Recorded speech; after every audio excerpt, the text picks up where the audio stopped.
സുദീർഘമായ പത്രപ്രവർത്തനം കേരളത്തിന് പുറത്ത് നടത്തിയതിന് ശേഷം തിരുവനന്തപുരത്ത് മടങ്ങി വന്നിട്ട് ഈ പത്രപ്രവർത്തന രംഗത്ത് തന്നെ ഉറച്ചു നിൽക്കാതെ മനുഷ്യാവകാശ പ്രവർത്തനം, പരിസ്ഥിതി സംരക്ഷണം തുടങ്ങിയ മേഖലകളിലേക്ക് ശ്രദ്ധ തിരിക്കണമെന്ന് തോന്നാൻ കാരണം കേരളത്തിലെ വല്ല പ്രത്യേക പരിസ്ഥിതികളാണ്? ഉണ്ട്. രണ്ട് കാര്യങ്ങളുണ്ട്. ഒന്ന്, ഞാൻ തിരിച്ചു വന്നിരുന്നത് 1952 ഞാൻ കേരളം വിട്ടു ഹിന്ദുവിൽ പോകുന്നത്. 1991 ഔപചാരികമായി ജോലിയിൽ നിന്ന് വിരമിക്കാം അതിനുള്ള പ്രായമായി. അപ്പോൾ വിരമിച്ച് തിരിച്ചു വരിക എന്ന് ഞാൻ തീരുമാനിച്ചു. അത് നേരത്തെ എടുത്ത ഒരു തീരുമാനമാണ്. അതിൻ്റെ ഒരു പ്രധാന കാരണം, ഞാൻ ഇംഗ്ലീഷ് പത്രപ്രവർത്തനം എന്നെ വൻ നഗരങ്ങളിൽ കൊണ്ടുപോയെങ്കിലും ഞാൻ ഒരു കാലത്തും ഒരു വൻ നഗരത്തിലും വളരെയധികം സന്തുഷ്ടനായിരുന്നില്ല. നഗരത്തിൻ്റെ ഭാഗവുമായി മാറി. അത് ഞാൻ പറയുന്നത്, ഞാൻ ഒരു സ്മോൾ ടൗൺ മാനാണ്. എനിക്ക് കൂടുതൽ എൻ്റെ കൊച്ചു പട്ടണത്തിൽ ജീവിച്ച് വളർന്ന ആ അന്തരീക്ഷത്തിൽ കൊല്ലംകാരൻ്റെ ഒരു അന്തരീക്ഷമാണ് എനിക്ക് പറ്റിയത്. ഞാൻ കാശ്മീരിൽ ചെല്ലുന്ന കാലത്ത് കാശ്മീരിലെ അന്തരീക്ഷം ഏതാണ്ട് അതേമാതിരിയായിരുന്നു. ഒരു കൊച്ചു പട്ടണം. ഞാൻ 2 ആഴ്ച അവധിയിൽ പോയിരുന്നാൽ അത് എല്ലാവർക്കും അറിയാം. കാരണം 2 ആഴ്ച എന്നെ കണ്ടില്ല. ഞാൻ തിരിച്ചു വരുമ്പോൾ ചോദിക്കും, സാർ എവിടെയായിരുന്നു, സാർ എന്ന് വന്നു, ഇങ്ങനെയൊക്കെ ചോദിക്കും. അപ്പോൾ എല്ലാവരെയും അറിയുന്ന ഒരു കൊച്ചു പട്ടണത്തിന്. അപ്പോൾ അതുകൊണ്ടിട്ട് ഒരു വൻ നഗരത്തിലും എനിക്ക് വേരില്ലായിരുന്നു. തിരിച്ചു വരിക എന്ന് തീരുമാനിച്ചു. പിന്നെ തിരിച്ചു വരുന്നതിൻ്റെ ഏത് തരത്തിലുള്ള ഒരു തിരിച്ചു വരവ് എന്നുള്ളത്, അപ്പോൾ പത്രപ്രവർത്തനത്തിൽ ഏർപ്പെട്ടിരിക്കുന്ന പല ആളുകളും അങ്ങനെ വിരമിക്കാറില്ല. പിന്നെ എനിക്ക് ഏറ്റെടുക്കാതെ എനിക്ക് വേണമെങ്കിൽ പിന്നീട് വിരമിച്ച ശേഷം അവിടെ തന്നെ തുടരാമായിരുന്നു. എൻ്റെ ഞാൻ പ്രവർത്തിച്ചിരുന്ന ഡെക്കാൻ ഹെറാൾഡ് പത്രം വളരെ സന്തോഷത്തോടുകൂടി എനിക്ക് സമയം തരുമായിരുന്നു, കാലാവധി നീട്ടിത്തരുമായിരുന്നു. പക്ഷേ ഞാൻ 1 കൊല്ലം മുമ്പേ തന്നെ പത്രാധിപരോട് പറഞ്ഞു, എൻ്റെ ഉടമയോട് പറഞ്ഞു, ഞാൻ അടുത്ത കൊല്ലം പോവുകയാണ്. അപ്പോൾ അദ്ദേഹം പിന്നീട് ധരിച്ചു ഞാനിങ്ങനെ ഓർമ്മപ്പെടുത്തുകയാണ്. അപ്പോൾ അദ്ദേഹം ആരോടത്ത് പറഞ്ഞു, ഞാൻ പോവുകയാണെന്ന് ഭീഷണിപ്പെടുത്തുന്നു. അപ്പോൾ ഞാൻ അത് കേട്ടപ്പോൾ ഞാൻ അദ്ദേഹത്തോട് പറഞ്ഞു, ഇതിനകത്തൊരു ഭീഷണിയുമില്ല, പോകേണ്ട കാലമാണ്, അത് പോകാൻ ഞാൻ ഉദ്ദേശിക്കുന്നു. അപ്പോൾ അതിന് വേണ്ടി മറ്റ് ഏർപ്പാടുകൾ എന്താണ് ചെയ്യേണ്ടതെന്ന് വെച്ചാൽ അത് ചെയ്യാൻ നിങ്ങൾക്ക് സമയം തരികയാണ് ഞാൻ ചെയ്യുന്നതെന്ന് പറഞ്ഞു. അപ്പോൾ അദ്ദേഹം പറഞ്ഞു, നിങ്ങൾ പോകേണ്ട കാര്യമില്ല. ഞാൻ പറഞ്ഞു, പക്ഷേ എനിക്ക് പോകണം, എനിക്ക് പോകണം, ഞാൻ പോകണമെന്ന് തീരുമാനിച്ചിരിക്കുകയാണ് എന്ന് പറഞ്ഞു. അപ്പോൾ അത് എന്താണെന്ന് ചോദിച്ചു. തമാശയായിട്ട് ഞാൻ അദ്ദേഹത്തിൻ്റെ പറഞ്ഞു, ഇപ്പോൾ നിങ്ങൾ പറയുന്നു നിങ്ങൾ പോകണ്ട, ഇവിടെ ഇരിക്കാമെന്ന്. അപ്പോൾ ഒരു കാലത്ത് നിങ്ങൾ തീരുമാനിക്കും ഇനി എന്നെ കൊണ്ട് നിങ്ങൾക്ക് ഉപയോഗമില്ല, പോകാൻ പറയും. ഞാൻ പറഞ്ഞു, അത് വേണ്ട, ഞാൻ തന്നെ തീരുമാനിക്കുന്നു ഞാൻ എപ്പോൾ പോകുന്നു. പക്ഷേ ഇവിടുത്തെ കാര്യത്തിൽ ഈ 40 കൊല്ലം കേരളത്തിൽ നിന്ന് 92 ഞാൻ തിരിച്ചു വന്നു. 40 കൊല്ലം കേരളത്തിൽ നിന്ന് വിട്ടു നിന്നെങ്കിലും ഇവിടുത്തെ നടക്കുന്ന കാര്യങ്ങളെക്കുറിച്ച് ഞാൻ അറിയുന്നുണ്ട്, അത് അടുത്തറിയുന്നുണ്ട്, അവധിയിൽ വരുമ്പോൾ അറിയുന്നുണ്ട്, ഇവിടെ പത്രങ്ങൾ വായിക്കുന്നുണ്ട്, ഇതറിയുന്നുണ്ട്. ഇവിടെ നടക്കുന്ന ചില കാര്യങ്ങളെക്കുറിച്ചൊക്കെ വളരെ അസന്തുഷ്ടവാനായിരുന്നു ഞാൻ. കാരണം 1952 ഞാൻ കേരളം വിടുമ്പോൾ കേരളത്തിൻ്റെ ഭാവിയെക്കുറിച്ച് എനിക്ക് ചില സങ്കല്പങ്ങളൊക്കെ ഉണ്ടായിരുന്നു. അപ്പോൾ ഒരു ഘട്ടത്തിൽ പെട്ടെന്ന് എനിക്ക് എൻ്റെ മനസ്സിൽ വരികയാണ്, ഇങ്ങനെയല്ലല്ലോ ഞാൻ വിചാരിച്ച രീതിയിലല്ല കേരളം പോകുന്നത്. അപ്പോൾ അതിനെക്കുറിച്ച് കുറേ പഠിക്കാനും ഒക്കെ ശ്രമിച്ചു. ഈ കേരളത്തിലെ പരിസ്ഥിതി പ്രശ്നത്തെക്കുറിച്ച് അതെൻ്റെ ശ്രദ്ധയിൽപ്പെടുന്നത് ഞാൻ മദിരാശിയിൽ പ്രവർത്തിക്കുന്ന കാലത്താണ്. അന്നാണ് ഈ സൈലൻറ്റ് വാലി പ്രശ്നം ഉയർന്നു വരുന്നത്. അതെ, അന്ന് അതിൽ ഇടപെട്ട ഒരു ചെറുപ്പക്കാരൻ എന്നോട് വന്നിട്ട് പറഞ്ഞു, ഇത് അവിടെ മുഴുവൻ അവർ നശിപ്പിച്ചു കളയും, അവിടെ ഇതാണ്. അപ്പോൾ അതിനെക്കുറിച്ച് ഞാൻ പഠിച്ചു. അപ്പോൾ എനിക്ക് തോന്നി അത് ശരിയാണ്, പറയുന്നത് ശരിയാണ്.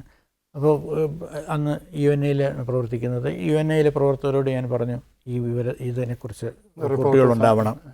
പക്ഷേ ഒരു വൈമുഖ്യം ഞാൻ കണ്ടു.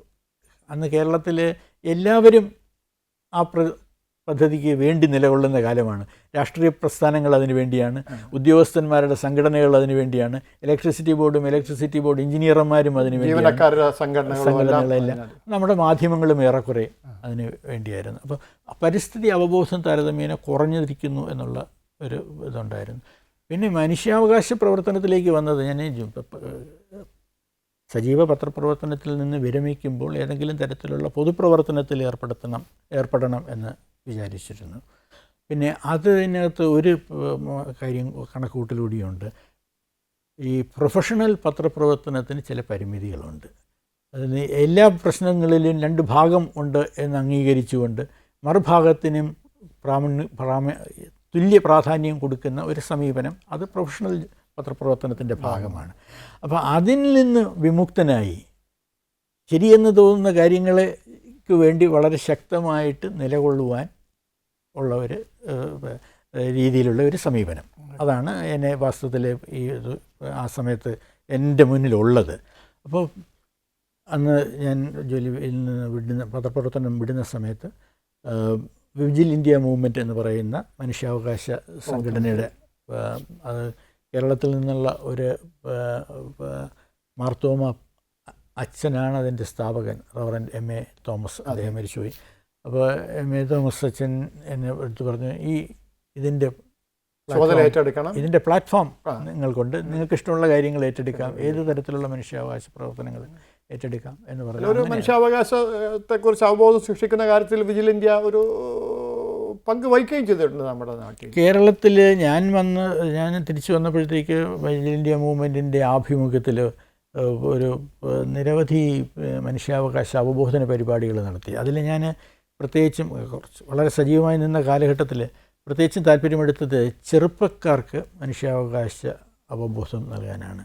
അപ്പോൾ 20, 30, 40 യുവാക്കളെ വിളിച്ചിട്ട് 2 ദിവസമോ 3 ദിവസമോ 4 ദിവസമോ ഒക്കെയുള്ള കൊച്ചു പരിപാടികൾ നടത്തി അവർ എന്താണ് മനുഷ്യാവകാശങ്ങൾ, എങ്ങനെയാണ് ഈ മനുഷ്യാവകാശ ധ്വംസനങ്ങൾക്കെതിരെ പ്രതികരിക്കേണ്ടത്, ഏത് തരത്തിലാണ് ഈ പ്രശ്നങ്ങൾ ഏറ്റെടുക്കേണ്ടത്, ഈ തരത്തിലുള്ള ചില പരിശീലനങ്ങൾ ഞങ്ങൾ നടത്തിയിരുന്നു. അല്ല, ഇവിടെ വന്നതിന് ശേഷം തിരുവനന്തപുരത്ത് ഇത്രയും നാൾ പ്രവർത്തിച്ചതിന് ശേഷം സാറിനെ പോലെയുള്ള പഴയ തലമുറയിലെ പത്രപ്രവർത്തകരും പുതിയ തലമുറയിലെ പത്രപ്രവർത്തകരും തമ്മിൽ എന്ത് വ്യത്യാസമാണ് സാറിന് കാണാൻ കഴിഞ്ഞിട്ടുള്ളത്?